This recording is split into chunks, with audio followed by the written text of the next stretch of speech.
But we wish everyone was here with us in person, but that's not the safe way to gather right now. So welcome to the first Speed After Hours since February of 2020. We could not be happier to be gathering you again to share art from our collection and our exhibitions together with music and entertainment and art making and bringing people together again. Tonight, we're celebrating Andy Warhol Revelation, the largest exhibit ever devoted to this great artist in our region's history. And I want to thank our key sponsors on the corporate side, Zappos, extraordinary generosity. What great partners. We are so grateful to have them on board. Our lead media sponsor is WLKY, and we thank them for the coverage that they've already given this exhibit and their help in promoting it with us. The LG&E and KU Foundation is a loyal friend of the Speeds and our exhibits, and we're also grateful for them, as well as D.D. Williamson or DDW, the Color House. Ted and Mary Nixon support the arts across the city individually and through their company. We're very grateful for them, as well as for Land Rover of Louisville, the Vine and Haynes families, and their support of everything we do at the Speed. And among individuals, again, I want to thank Christy Brown, such a deep supporter of new ways of thinking about religion and faith and health in our community, a natural connection for this exhibit, as well as the Paradis family. Catholics and longtime supporters of the Speed, we are grateful to all of you for letting us be here at the Speed with Andy Warhol Revelation. And I could not be more excited to welcome you and to be invited to the house of Susan Pyle. Susan Pyle has returned to live in Louisville, where she came to help her ailing mother, spent her life living away from Louisville. And we'll talk a lot about that, a long career, spending decades as a leading marketing and promotional executive for the film industry in America and Europe. But at a certain moment, so thank you, Susan. Oh, thank you. I'm so happy to be here with you. And I'm happy to have my brother dog sitting in the other room. So Lila, Susan's dog, will not be bothering us because Susan's brother is tending to her in another room. Mm-hmm. We hope he's watching us on the computer, so we'll greet him virtually. Susan Pyle had the most extraordinary couple of years early in her life that we want to talk about first. She was living out in Chicago, and a chance encounter at a concert there with a band called the Exploding Plastic Inevitable Show introduced her to a couple of members of Andy Warhol's Factory Circle. Shortly after, she found herself moving to New York to go to college at Barnard. And I wanted you to just take it from there, Susan, and tell us how these two events took you to Andy Warhol's factory in 1966. Well, Exploding Plastic Inevitable was like a review. It was a show with various components. Nico, Pop Girl of 1966, The Velvet Underground, Andy Warhol. Of course, many of those components were not there for the Chicago appearance, but my friends and I were there virtually every night. We could, connive our parents into lending us the car and driving 25 miles downtown to Old Town in Chicago. When we walked in, we were handed a stream of aluminum foil, which they told us we would, be able to use later. And as the music progressed, and it was great. I mean, the rhythm just went totally into my body, my sense of rhythm, and I could dance to it. And then all of a sudden, strobe lights came on. There were films on the walls. There were slides, popping up around, and there were mirror balls that were flashing more lights. I mean, I must have tripped out. Yeah. Long before any access to psychedelics. And but somehow you met some New Yorkers there. I did. Well, the Gerard Malenga was Andy's painting assistant, and he was also a dancer in the traveling show, and he was a poet. So we really sucked up to him as if he were the greatest poet who ever lived, and he loved us. And instead of Edie Sedgwick, we got Ingrid Superstar, who was sort of a skeletal, tall, skinny woman from New Jersey. Um, really wonderful, but like the least likely person you would see in such a star-studded review Yeah. as this. And Paul Morrissey, who was manager of all Andy's activities except for the paintings. So he was the road manager for the Velvet Underground. And we became so close to Gerard and to Paul that they said, "Oh, you kids are so great. Come and see us if you're ever in New York." And so I happened to be going through New York in July, and I did. I stopped by to meet Andy, who couldn't have been nicer, and invited me to see the filming of part of Chelsea Girls, the color portion of Chelsea Girls, at the factory on 47th Street near the United Nations building. And it was exciting to be there, but it was also, incredibly dull to watch a movie in the making. It's a lesson I could pass along to myself for my later career. But I learned I was going to be going to transfer to Barnard for my sophomore year against my parents' better judgment. There was a waiting list to get into the dorm, and so they put me into the YWCA at 50th and 8th Avenue, which right in Times Square. Just north of Times Square. It was sort of like Hell's Kitchen. It was like a taxi driver neighborhood. Yeah. So I got into the Y, family standard. That's where we did all of our family activities, except for this. And the only people I knew in New York were Gerard, Paul Morrissey, and Andy. And Andy. And so I quickly, ran from the Y and popped into the 47th Street factory and said, "Gee, does anyone need any help?" And Gerard, who was a poet and had many projects to advance his, reputation in the world, said, "Oh yes, you can be my little secretary." Yeah. So that's for the first semester that I was there. I was Gerard's little secretary until Andy came to me around Thanksgiving and asked if I could work on a book called A that they had been working on Called for a number of years. The letter A. The letter A.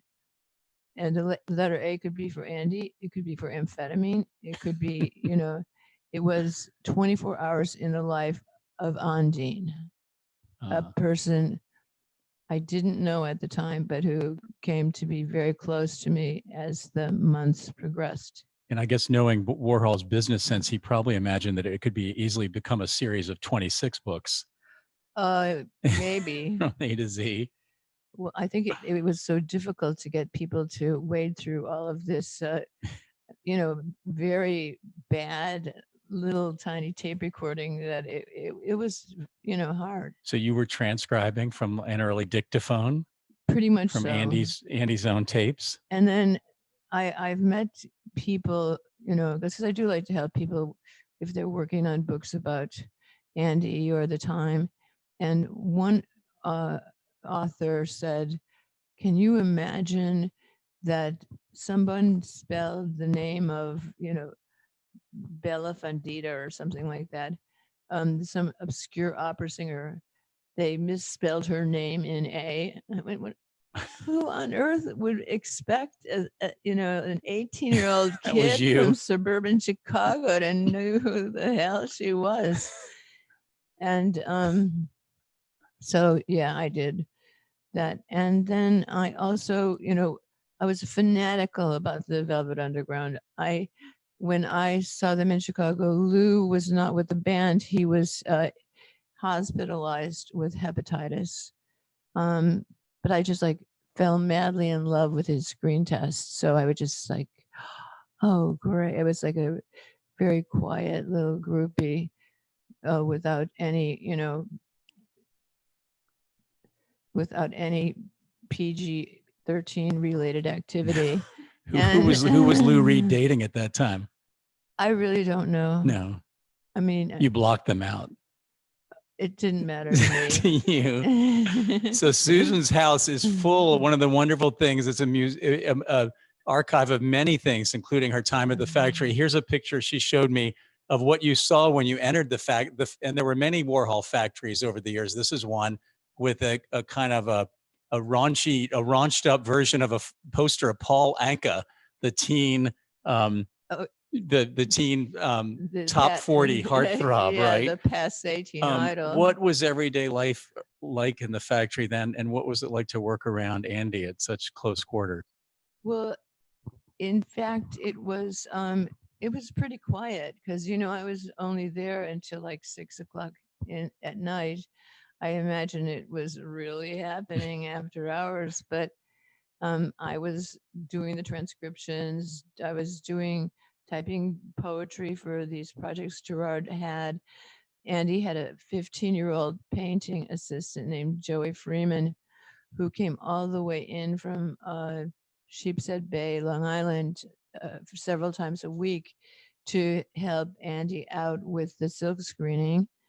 And there was Paul Morrissey, trying to contrive projects that beyond the world of art that he could,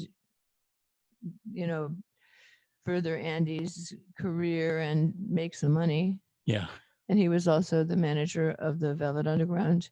And then there was Billy, who was like amazingly important. He is Billy Name. Billy Name lived at the factory.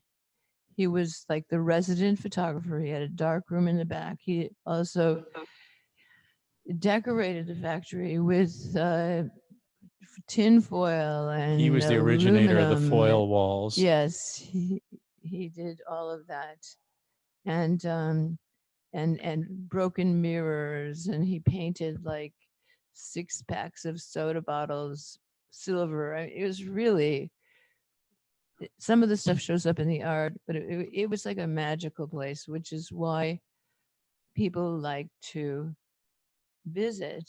And what was Andy's presence there? Because it always feels like he was somehow around the perimeter, even though it was all about him. He wasn't right in the middle. His work table was opposite the room from where my desk was, and the phone. It was a payphone. So a payphone. Eldorado 59941. Can I help you? So he would, he'd just be working. Yeah. He loved to work. And then Paul would be, having meetings about other things, and Billy would be in the back developing photos. So it was very quiet. But at about 6 o'clock, I usually either went back to school to like do some homework or something, or went down to a friend's house in the village and waited until Max's Kansas City got going, and went over there and hung out with everybody in the back room, which was so much fun. Did your parents ever have any idea what was going on in your life that year? My dad came to visit once, and I took him to Max's for dinner. Yeah. He seemed to think it was, I didn't take him to the back room. He just saw the restaurant part. Yes. Of Max's Kansas City. Mm-hmm. Well, I want to ask a little bit, because you ended up spending decades in film production, and not everyone, people who know Andy's visual art aren't always as familiar with his extensive record in filmmaking. And as you know, if you come see Andy Warhol Revelation, the film ends with a beautiful sequence of a sunset that was made as what was going to be a commission for the Catholic Church and a World's Fair in Texas. That didn't end up panning out. Andy got paid. He later used this clip in a 24-hour film called 4 Stars. But the time Susan was with Andy was also the time of some of the movies that are viewed as mixed, but also very well known, like Chelsea Girls, The Imitation of Christ. But I want to hear about the one that you actually almost played a part in film, My Hustler in Boston. Oh. You were a little behind the scenes. No, it was with the star of My Hustler, okay. Ed Hood. Okay. Often referred to as the Queen Mother of Cambridge because of his ability to mentor young men. Yes. toward future opportunities. But yeah, I was in Boston. There was an art show there. The Velvets were playing at the tea parties. I could go there and dance, the night away. And then Andy said, "Come on, we're going to like Massachusetts General Hospital when we're going to make a movie, Ed Hood's doctor's office, and you're going to play the nurse. We got a uniform for you." So I hate being in front of a camera, as I've mentioned to you. We thank you for joining us today for that reason. But so when we got to the hospital, it was a psychiatric hospital. They put us into the room that we were able to use, and Ed Hood went like into the doctor's chair, and they gave me this, blue polyester nurse's outfit. And Paul Morrissey said, "Okay, Susan, you go in the closet and stay there until someone calls for you."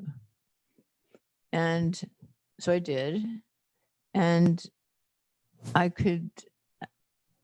knew that they were doing something exposing Ed Hood's genitalia.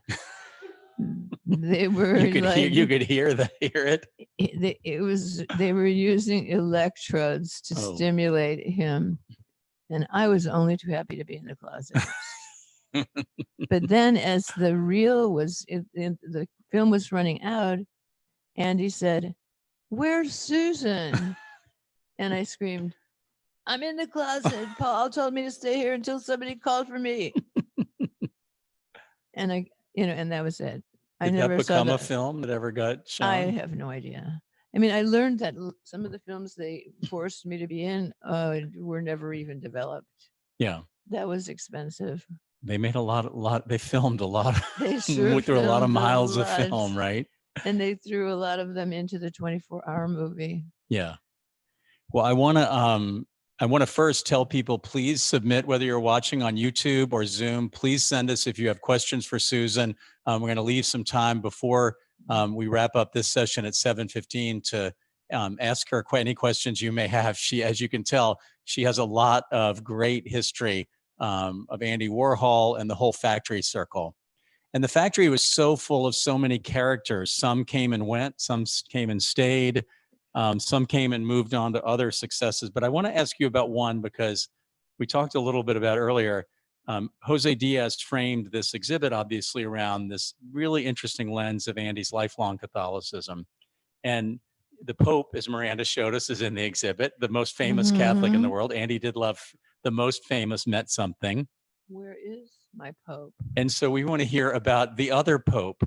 So interestingly, Catholicism was threaded even through life at the factory. And one of the great characters who became a great friend of yours, Ondine, Ondine, was called the Pope of the factory. So just tell it. We don't have time to talk about all the characters, but I really want to hear you tell us about Ondine, who was a great. Well, Billy had the best summation of Ondine. He had the beauty of Laurence Olivier and the acting ability of, I've got it wrong. Oh, I'm sorry. And the wit of Oscar Wilde. So you mix Laurence Olivier and Oscar Wilde. You got Ondine. And man, Ondine could also sting. Ondine's real name was Robert Olivo, and he's from Queens, New York. And he was sort of a famous character in underground theater, Theater of the Ridiculous in New York. And he was a fanatical Maria Callas and opera fan, as were most of the A heads with whom he associated. In that case, A didn't mean Andy, it meant amphetamines. Okay. Yes. This was 1966. Yes, amphetamine was legal. And I don't want to go there, but so what did Ondine do at the factory? Well, I see for the first time that he got a credit for having helping in the creation of the index book. Oh, And he was the subject of the book 24 Hours of Undine. yes. And he was the star of Chelsea Girls, the very controversial appearance because he smacks across the face this, phony confessor to the Pope. Yeah. And I mean, I knew him well enough to, applaud his action because the person he slapped was really deserving of a punch in the face. The slap, yeah. But I mean, it was very shocking to a lot of people. And I had an apartment summer of 67 with my best friend, Ed. I went to high school with him. He went to Cornell when I went to Barnard, and then we shared this apartment on 21st Street, just behind the Chelsea. And it was kind of too convenient to Max's Kansas City. You don't want to live too close to your favorite nightclub, right? Yeah, it became, sort of a hangout. Once I counted 34 people in the place we were subletting. Sounds like breakfast at Tiffany's. It was very much like breakfast at Tiffany's. And Undine would come all the time. So, of course, Ed and I got evicted. And and in July, and I had a month before I had to go back home. And Undine said, well, darling, why don't you come down and stay with me? My friends and I have gotten a loft on the Bowery, and we can make room for you. I mean, this was such a lovely offer, but terrifying with the same regard to be, it was, they made me this hanging bed, a round bed that hung from the ceiling in the antechamber to the room where the 14 A-heads were staying up all night. And I was,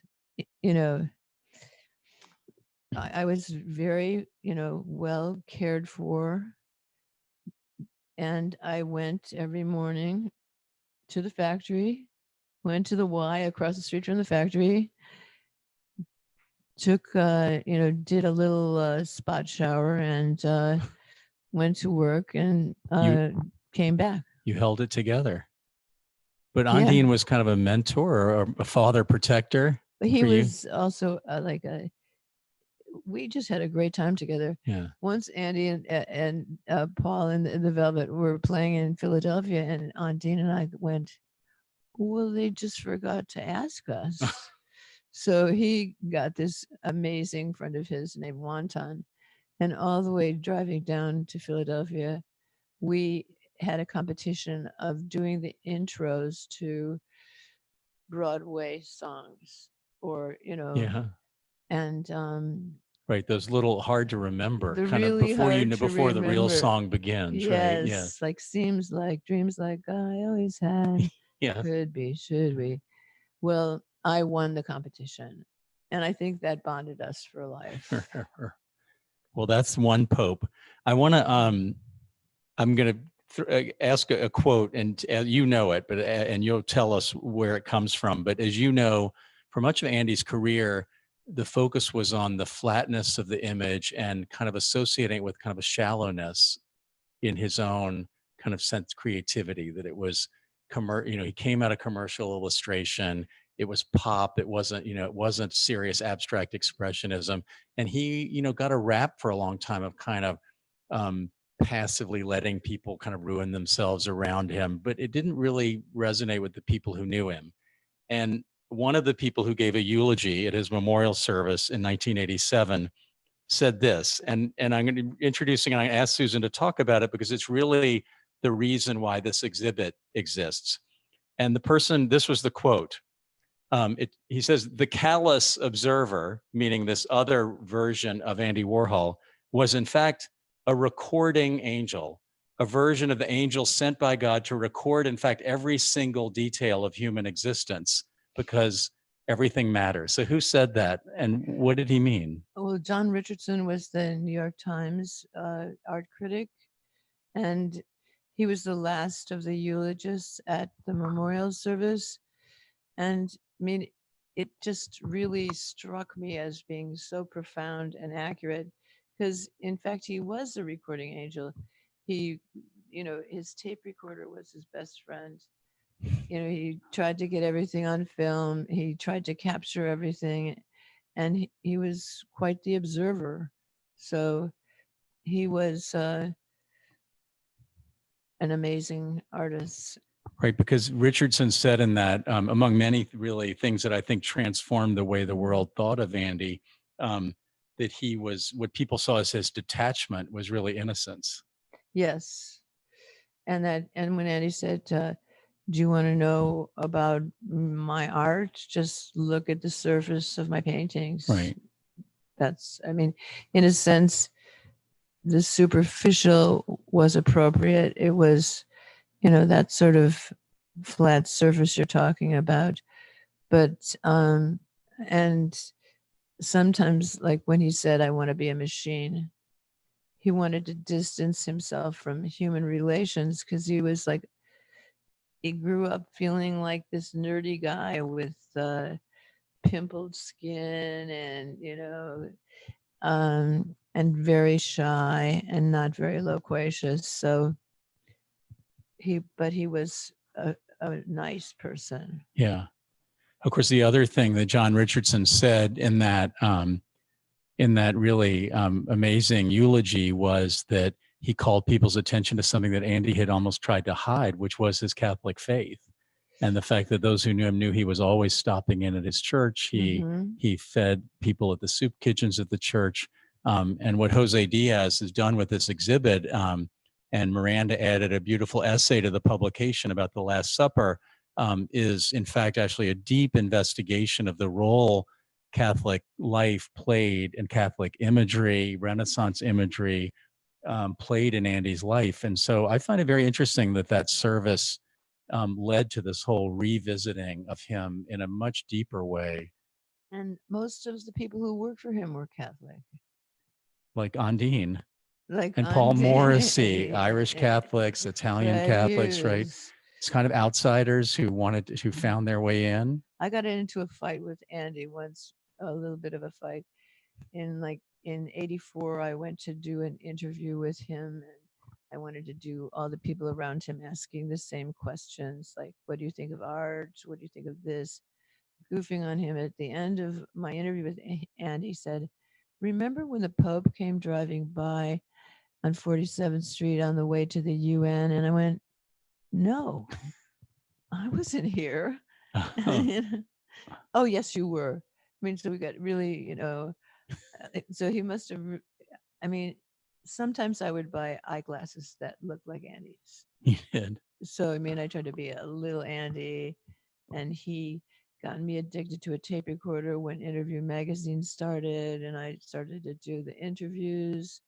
And, anytime there was an interesting conversation, which might occur on Academy Awards night when people were fighting over Apocalypse Now versus Cabaret, I would have the tape recorder going.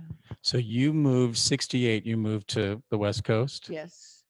And then you found yourself in film, but you became, as Interview got off the ground, you became the West Coast editor. Moonlighting. Moonlighting was always, right? You did $25 an article, including the transcription. No, I certainly had to have a job in order to work for Andy. So what did you do for Interview, though, for that big salary? I was in the first issue, and with an interview with Michael Sarn, director of Myra Breckenridge, which is a little notorious because he just decimated Rex Reed, who played Myron Breckenridge. And I guess nobody ever told me. I read about it later. Everybody at the factory had to black out whatever he said on every issue of Volume 1, Number 1 of Really? Interview. My first interview that I did, and I'd like to take friends along with me if they wanted to go, it was Don Cornelius of Soul Train. I was just such a huge fan of Don Cornelius growing up. So Me I love too. hearing that. And then you guys really liked the picture of the Star Wars kids. Yes. That's in Yeah. my Early hallway. Harrison Ford with the time of the making of Carrie Fisher, the making of Star Wars. Yeah, before they saw the movie. They had because they'd been in a black room. They didn't even know what it looked like, right? Did Spielberg on when he was between the U.S. and Indian sequences of Close Encounter. Wow. That little break. And I did a few Great more. era of 70s filmmaking. Now, I understand we have a few questions. So, Evan, can you? I mean, should I reread it? What's an adjective? Or maybe we should ask for a few. We'll do for free flowing answer to describe. Kind.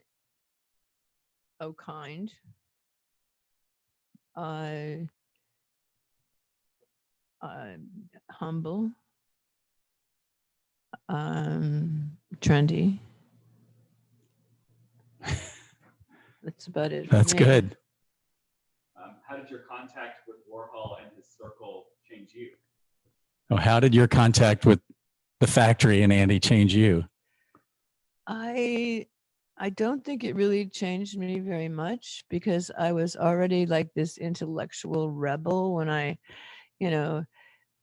got out of the University of Illinois freshman year and insisted that I go to another college in New York City. But I became a little bit of a recording angel myself. Yes.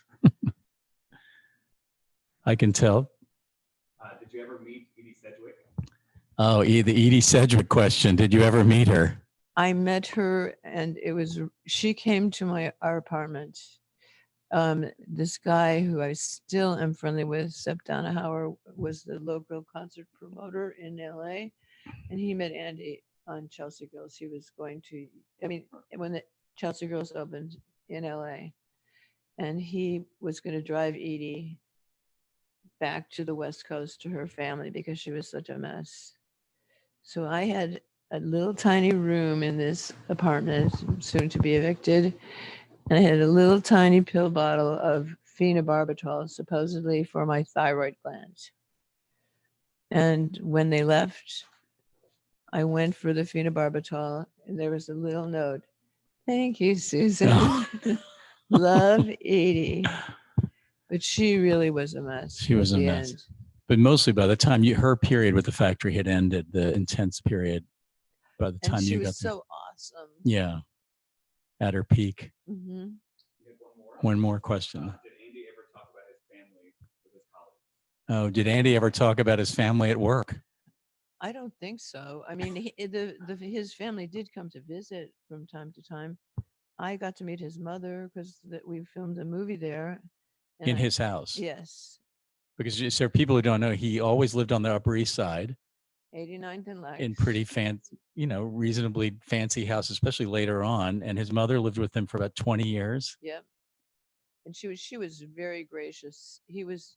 I knew the movie as the George Hamilton story because George Hamilton and his mother had a really extravagant relationship, very glamorous, going around the world together. And so Andy decided to put his mother into that role, that mode, and which was so sweet because she was like very primitive, but she loved him so much. And she was so nice to me and to everyone there. She made us some scrambled eggs.